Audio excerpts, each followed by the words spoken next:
Okay, so I am going to start creating a template, and this template can be used for students, of course, yeah. Can be used for you to do your homework on, so that you need not create the template all over again. The very first thing that we create in the template is the borders, okay? And what I'll do is I'll use the rectangle command, okay? And when I click on the rectangle command, I will key in the coordinates, and the first coordinate is 0, 0. And that's the starting point of the rectangle, right? And because this template is going to be a A3 size template, the A3 size paper is 420 in the X direction, and in the Y direction, so I'll put comma now, comma, in the Y direction is 297, and I press enter again.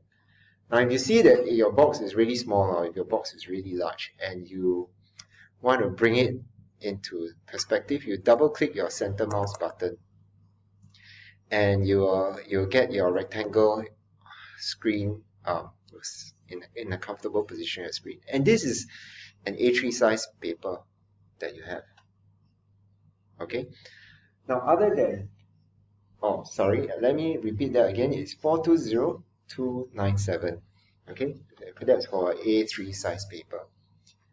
Now this is just the paper, the A3 size paper, the outline. We are going to draw a border within the A3 size paper.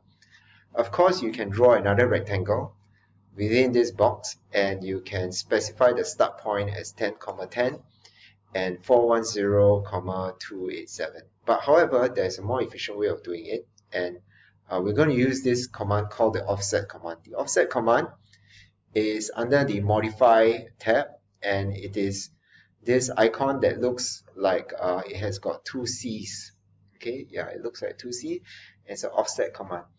Now, if you're new to AutoCAD, whenever you put your mouse near a command icon, the description of it will come out. So you click on it, the offset command. The first thing they will actually ask you to do is specify the offset distance. And the offset distance is 10 millimeters. I will click on 10 and I press enter. Okay. Then I select the object that I would like to offset. And in this case, it's the rectangle. Left click on the rectangle, and the offset rectangle will be shown. Okay, if you put your mouse in the inside of the rectangle, your offset will be in the inside. If you move your mouse to the outside of the rectangle, your offset will be on the outside. So depending on where you move your mouse, the offset would follow. Okay, and if you're and we're going to do an offset inner border on the inside of the paper. So I bring my mouse to the inside rectangle here, and I left click, and I press escape to get out of the command. So the escape button allows you to end the command, right? And so that when you click, you won't be creating another offset. And my friends, this is the border of your A3 paper. The next thing that we need to do is to create the layer properties, the multiple layer properties that exist. So the first thing is I click on the layer property here, and this window pops up. Okay, the default layer is this layer that has a name called 0. How exciting! And the color of it is white continuous line, and we'll just leave it as such. Okay, what we'll do is we'll create a new layer, and this is the new layer here. You click a new layer, and they will have a new layer that pops up. Some of you who are very observant will realize that, hey, there's a green tick there. How do I get rid of it? Let's just leave it there for the moment. Okay, it doesn't really matter where the green tick is. And this is where you will type in the first one that says border, B-O-R-D-E-R, border, and that's the name of the layer. If you want to change the color of the layer, you click on the color, the column. A palette will come out, and I will choose magenta. If I'm not wrong, it's magenta. I'll click OK. And the line the line type, right? I can click on it. It is a continuous line type, right? There is only one here at the moment, and you choose the line type. Later on, there will be other line types that you will need to load and find and put it up, and then you select those, but I'll show that later on. Now, the line weight for this border is 0.4 millimeters. So I click on the line weight, and I go to 0.4 millimeters, and I click OK. All right. And then that's it, that's done. I'm done with the border layer. And I click on New again, and I go to the next one, which is called Center Line. So I'll just type in Center Line. And again, I choose the color, and the color that I want is green, and I click OK. And the line type for Center Line is actually shown as Center To. So it's not shown anywhere here. You need to click on the Load button. Then you scroll down, and it's arranged in alphabetical order, and you look up for Center To over here, and you click OK. Alright, then you choose the Center To line, and you click OK on it, and you'll see that the Center To line type is chosen. Alright, the line weight is 0.15, so then you choose 0.15, and you click OK. Now, when that is done, you go on to the next layer, new layer again, and then from the nodes, you'll see the next layer name is called Construction Line. So then you type Construction Line, and the layer color is dark blue. Okay, and I click OK. And the line type for construction line is a continuous line. And the line weight for the continuous line is 0.05. Okay, then that's done for the construction line, and I'm going to click new layer. Right? We've still got 4 more layers to go. So if you're getting really bored with this video, you can just scroll forward. But that's pretty much it. Okay, construction line. And then next one is called hidden line. So I'll be going a little bit faster. Hidden line. And the hidden line is like a cyan in color. I click OK. And it is a continuous line. It is 0.05, which is really, really small. Yeah, 0.05. No, is it 0.05? Sorry. 0.15 was the previous line. Oh, no, hidden line. Sorry, yeah, hidden line is 0.15. Thanks. As you can tell, my eyes are not so good. The line type for hidden line is not given here, so you need to click Load. And then you scroll down and you find Hidden To, and you choose Hidden To.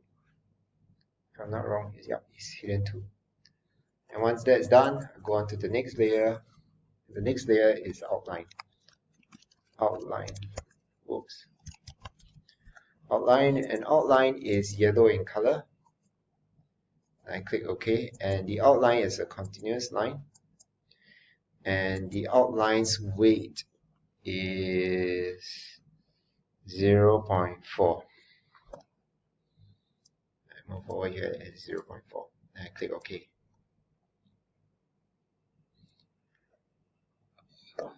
Then the next layer, other than the outline, is the text. T-E-X-T, text line. And the text line has a weird colored layer, and we enter in the number in the box, the white box that says color, and we enter in a number of 21, and we press enter, and they will show a tan looking color. And that's for the text line, and we select it as a default thickness. Okay. The last line is a thin line. Thin line. And the thin line again is color with a number, and the number is 9. And the thickness is 0.09 for this one. And I click OK. Now once everything is okay, I can close the window as I have set up all my layers. Alright, and you realize that you can't actually see it from here, but your drawing now, your template has got multiple layers. So how do we switch between layers? We actually move to this box, the layer, under the layer tab. You actually go to this box here, and you can you click on the arrow and you can choose the different layers that you want to draw in. So let's say if I were to click outline right now, the outline, so right now I am drawing in the outline layer, and if I were to draw a line, it would be a yellow outline. Okay, right, so that's how it works. I'm going to delete this. And the border, the next thing I'm going to show, let me delete that. The next thing I want to show is that, let's say if you've drawn something in a layer and then you realize that that line is actually a border, or that line is an outline. How do I change it? No, I don't want to delete it and draw it again. So what I can do is I can, like for example, this border over here, it's at layer 0, and I want to assign it to a different layer. So I select the borders, or I select the entities, and then I move it to the border layer. Okay, and you can see that it has changed colors, right? And this is the rectangle is no longer in layer 0, it is in the border layer. The next thing that we are going to do is we're going to the text layer, because we're going to write the text next. Now before we click on the text icon, right, I want you to just type style, S-T-Y-L-E, style, and you just enter, and a window like this will pop out, and then this will set the text height to 4 millimeters, and I want you to click apply. Okay, once you click apply, you can close it, and what happens is that whatever text that you write would have the text height. Now I will specify, I'll click on the text icon over here, left click, and then I specify somewhere in this region, and I can zoom in a little bit so I can see what I'm typing. I will type in my name, and you should type it in capital letters, Roy R. And then you put in your admin number, which is P22123456. It's not that long, somewhere around there. And there you have your name. If it's too far into the rectangle, right, you can zoom in, then you select it, and then you see a blue square box. You can hold onto the blue square box and you can drag it. Okay, now that's one way to move it. You can also use the move command to move your name. All right, now once you've done this, you can save this on your desktop. So I'll go to File, Save As, and I'll save it onto the desktop, and I'll save it as A3Template. Okay. Now if you're doing this in the lab and you're not doing this on your laptop, then you open up your Gmail or Hotmail and you attach this file to yourself and you send this to yourself. So if you decide to go on a holiday to France or to Bali, and it's really boring and all you want to do is do AutoCAD, you can pull it out and you can start drawing and doing my homework, right? So that's all I have for you. Thank you very much.